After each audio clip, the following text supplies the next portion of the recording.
Hi, I'm Mary Wing Soares, and this is Transparency in Government. We missed last month. We kept trying to schedule, and our schedules were just too crazy. So I'm eager to get started here with Kevin Smith today. Thank you so much for joining me. Glad to be back, Mary. Yeah. So missed a month. We did miss a month, and it was right when the big story broke about the Londonderry Times. And why didn't you give them the opportunity to meet the same criteria that Dairy News was giving you? And you know, they're all about, this is all done in secret, and this was all done behind the scenes. And you know, we're talking about transparency here, so let's get this story out, not once and for all, but once again.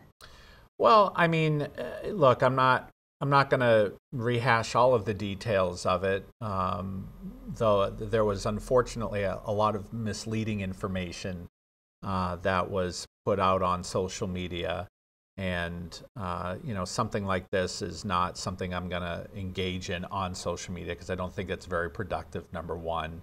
And so what I did do, though, is I wrote up a memo for the town council. It's kind of interesting because I had not intended on doing up a 20-page memo with documentation in it from the outset. It was only when the Times unfortunately made it such a public issue that I decided to put the memo together so that the council would have all of the documentation as far as why the decision was made. The memo is a public document, and again, I don't necessarily want to go through all the points of it on this particular program, but if anyone wants to see it, they can certainly contact my office, and I'm happy to provide them a copy with it.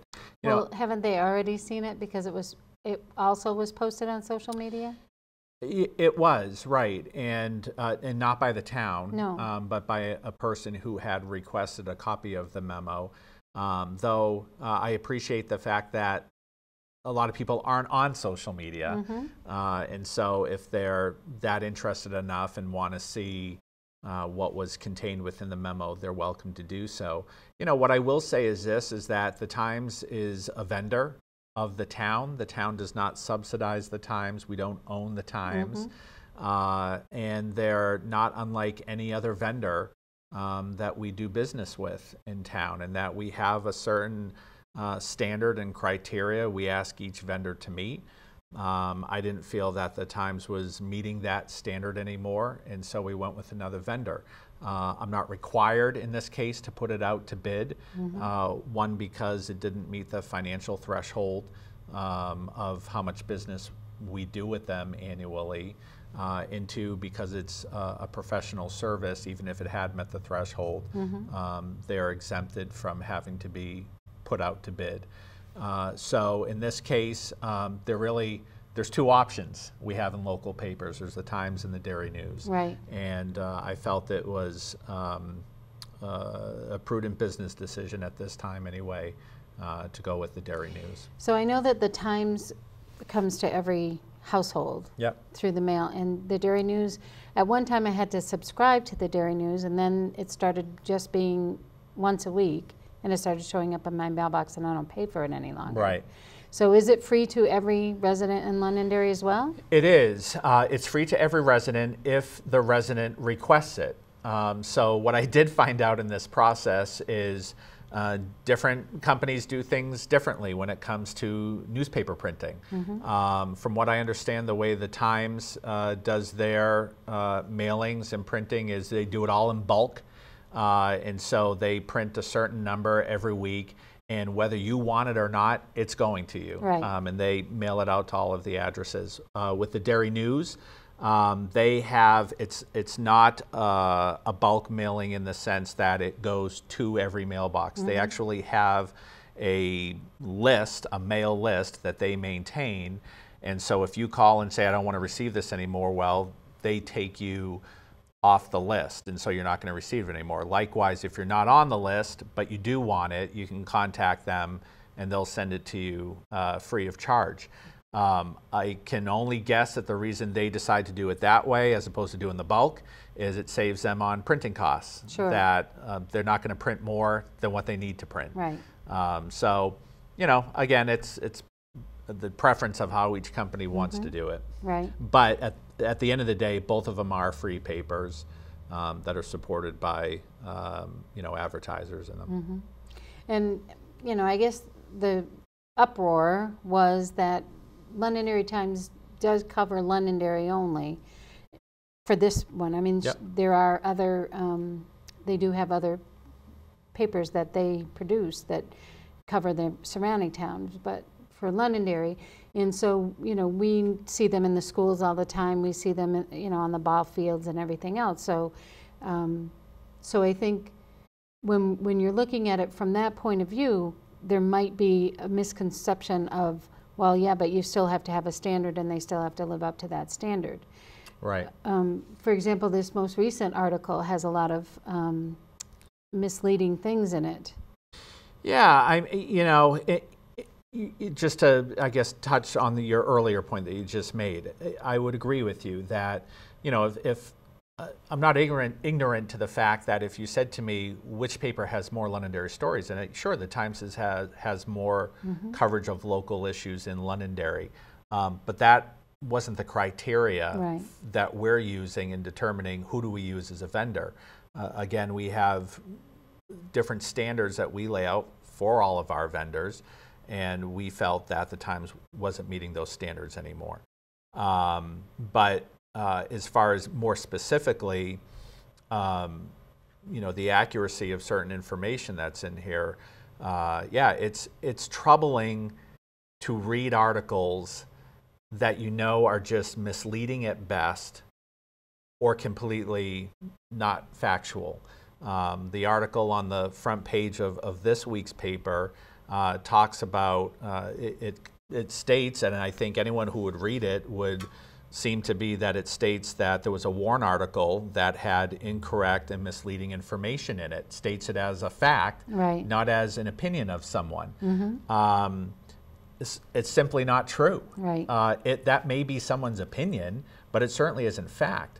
But the way it reads would leave the reader to believe that that's a fact, that there was misleading information in a Warren article. This issue was vetted by the Department of Revenue Administration, and most recently it was vetted by the Attorney General's office, because the complainant in this matter, who is saying that the town was misleading voters in a Warren article, made a complaint to the Attorney General's office. They contacted us. They did their investigation, and they wrote a letter back to the complainant, copied us on it, which said that the complaint was unfounded and that the town did not provide inaccurate or misleading information in the Warren article regarding the police generator.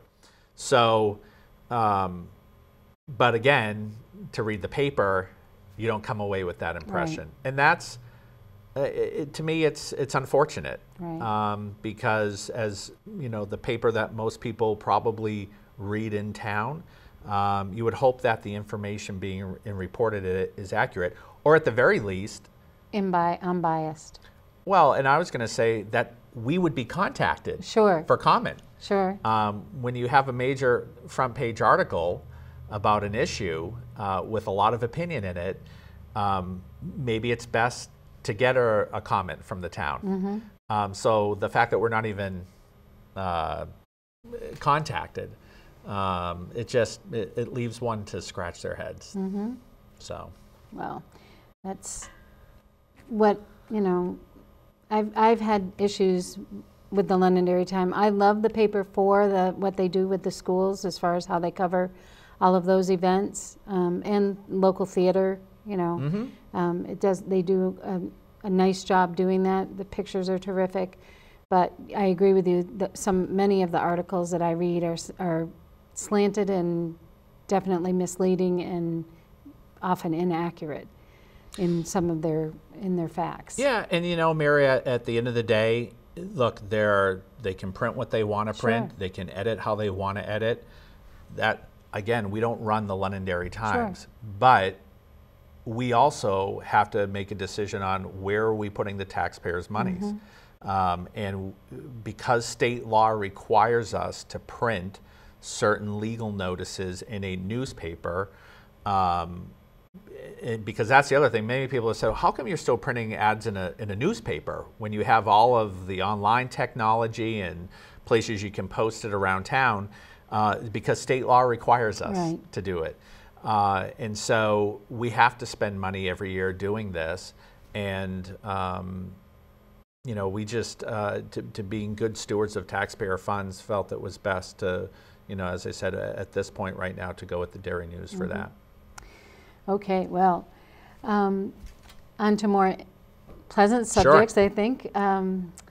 We have the 200th anniversary coming up. We've already had 300th. I'm sorry. We've already had events that have happened so far to start off the year, and we're quickly coming up to Old Home Day. I know that this week the Old Home Day committee will be filming their meeting to talk about all the events that will be happening. And while some of them are changing, many of them are staying the same and just getting bigger and better. Right. Fireworks are in a different place this year. That's what I'm told. Right. I'm told they are. Yeah. So everyone who's sitting at the high school won't miss things from behind the building because the building's in the way. Right. So well, and actually, and it's a good year to move them, if you will, too, not only for that issue about the obstructed view with the high school in front, but with all of the construction going on right now at the fire department that will still be going on this summer, because a lot of people traverse around that area. It's probably best to move people to a different location. Now, the location won't be that far. It'll be on the other side of the high school, from what I understand. I'm actually doing a walkabout this Friday, looking at the new area. But I think it will make for a much more pleasant viewing experience for everybody who goes than where it was. Right. And for the first time ever in our history, the rain date will be the next day. That's correct. Instead of the next year. That's right. That's right. And since we didn't have fireworks last year, we have a huge budget this year. We do. Well, and we haven't had fireworks for 2 years in a row. Wow. So we've carried over that money. We've encumbered that money every year. So typically the fireworks budget is it's around $9,000. Well, this year it's about $30,000. They better be worth it. I better see some fabulous, fantastic fireworks. And you know, the nice thing about that is it's our 300th anniversary, so why not have a great big fireworks display? I just hope people aren't disappointed the following year. Right, when we're back to the $9,000 special. When they're not quite up to snuff. Yeah. But I think it'll be really good, and you're right, there is a rain date. Actually, the rain date is, so the fireworks are scheduled for Friday night. The rain date, I believe, will be on Sunday, not Saturday, because Saturday evening will be the night of the Boot Scoot and Boogie. Right. But yes. Well, that's too bad, because what time would the Boot Scoot and Boogie be, you know, happening? Well, we talked about that, and I mean, it's going to be over before it's dark. Not over as far as the boogieing part is. Well, I was going to say the race will be over, right? But the event down there with the bonfire and the concert, that won't be over. And so there was, we did talk about, well, do we do both on the same night if there's a rain? But then we figured you can't see the fireworks from where the Boot Scoot and Boogie takes place. You can if it's $30,000 worth of fireworks. You better be able to. You're up at the ball field. You'll be able to hear them. But you'll be up at the ball field, won't you? It's the lower field, the softball field. So it's the one that's down. Where they're going to be? That's where the concert is. Oh, okay. Yeah. All right. So because that's down. Oh, you mean behind? Right. Right. Okay. Yeah. Right. You wouldn't be able to see them from the high school. So, but you know, in this way, I think it makes it you've got a Saturday night event and possibly a Sunday night event, or it's going to be Friday night and Saturday night. Right. So, right. So yeah, I think it's going to be a lot of fun this year. As you mentioned, there are a few other events being planned around the 300th birthday. They did have a kickoff event, Founders Weekend, in April that was held at the Derry Opera House. where you had some of the ancestors of the founders were here from Northern Ireland, which was How really exciting, yeah. really great to see, Yeah. and to have them here. And the folks in Derry and the Derry Arts Council did a really nice job kicking things off that weekend. And I've noticed as I've gone into town hall that there's been a lot of additions to, pictures up on the walls. It looks wonderful. Yeah, we've gotten so much positive feedback on that, and we're kind of calling it the Hall of History now. Very nice. And there's a few more additions that are going to be going up, but we've gotten so much positive just feedback from residents who love not only looking at the pictures but reading the descriptions next to them.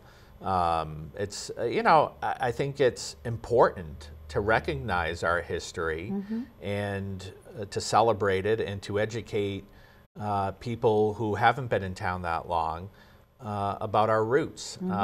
As you may have noticed, we have two flags that are also hanging at the entrance of Town Hall, one being the Ulster flag of Northern Ireland and the other being the flag of Scotland, where a number of the immigrants came from, went to Northern Ireland first and then came over to New Hampshire. And there's a placard explaining why those flags are hanging there. But we've, like I said, we've received a lot of positive feedback on all of those things. Yeah, it's gonna be really terrific. And does it end in August? I mean, is that going to be the end of our 300th celebration? I would say the Londonderry events will end in August, but then Derry is going to do another event in September for Derry Fest. They're going to have some 300 themed events around that time. So really, I guess you could say it ends more in September than it does August. Cool. And Windham, as far as I know, is getting in on it as well with their Strawberry Festival and doing things around that weekend. Nice. Yeah. Yeah. So building in town, Yes. do we have something else going up in the industrial parks up north near the airport? There is under design review right now. There's another building. It's a 150,000 square foot distribution center. It's not entirely public, the company name that is going to be occupying that building. It's a very well-known local company, though, that's consolidating facilities from Nashua and Hooksett. They chose Londonderry and Pettingill Road because they love the area and it's central to where their distribution areas are. So they'll be going right on the corner of Pettingill and Webb Drive. And I think the building there, they've designed to build is for a warehouse is going to be a very nice looking facility, which will be great because it's right there on the corner of Pettingill. So I think it'll be another great addition, another huge facility there with very positive tax revenue to have that. So that's exciting. There's a few other things in the works right now that I can't speak on, but if they come to fruition would be really big deals. So, it's the economic development continues to go very well. Woodmont is, getting close to finishing up their first two buildings that they've put up. 603 is coming along, very nice. Now, have you looked at?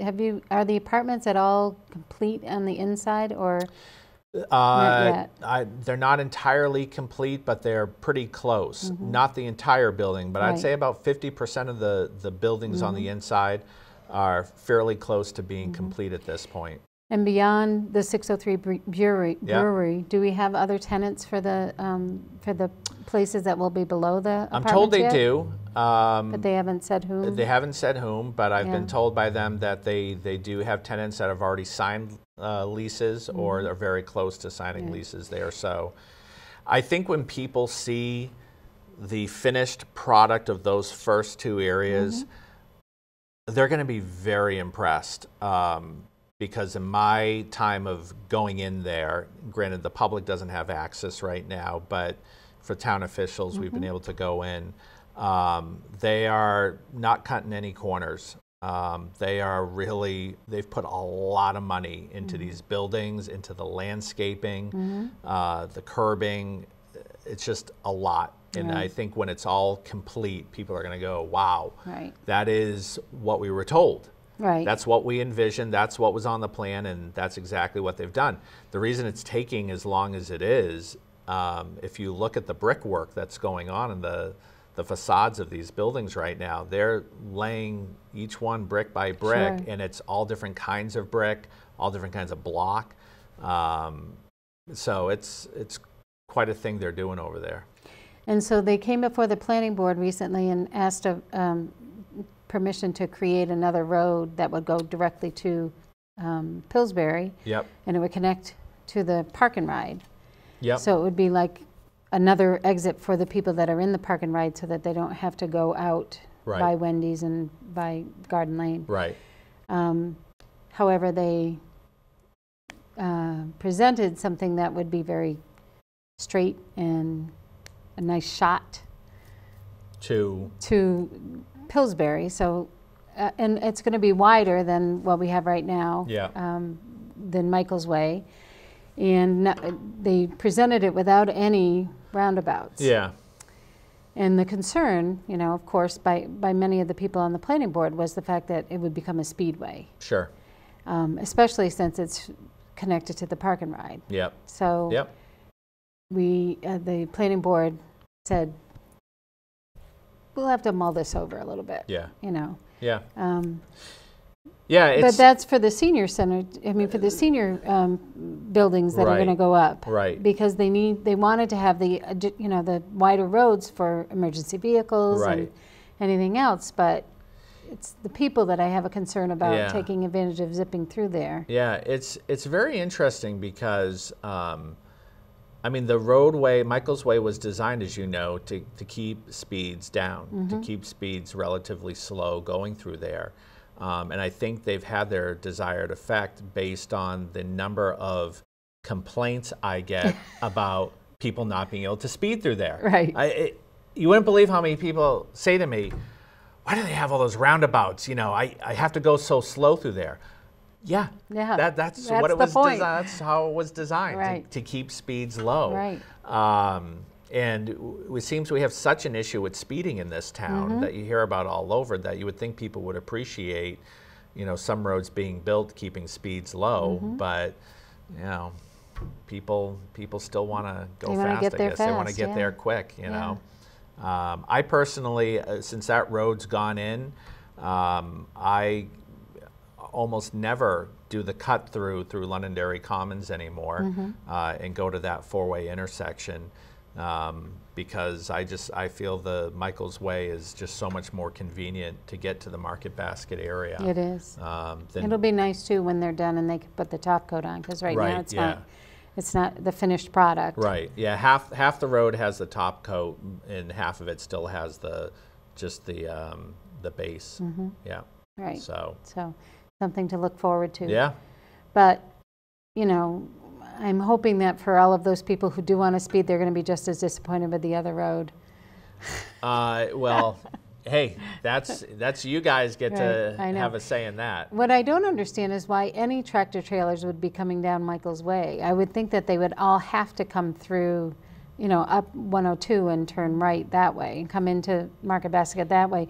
Because you know, the gentlemen were saying, we've had a lot of trucks that are going across the median because they can't go around. Well, you shouldn't be on there. Yeah, I don't know why a tractor trailer would be doing that. Or construction vehicles either. They should all be going.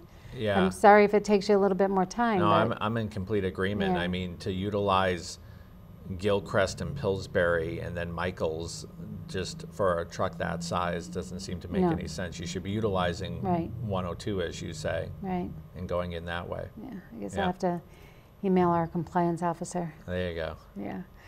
Well, I appreciate so much you taking the time to come. No, you're very welcome. Speak with us today. Happy to do it. Yeah. And sorry we missed a month. That's all right. I'm on vacation in the summer, so we'll see what June brings. But other than that, I think we'll be seeing each other in September when school gets back in session. Sounds good. I'm sure we'll have lots to talk about. I'm sure we will as well. Great to see you. All right, you too, Mary. This has been Mary Wing Soares and Transparency in Government. Thank you for joining us.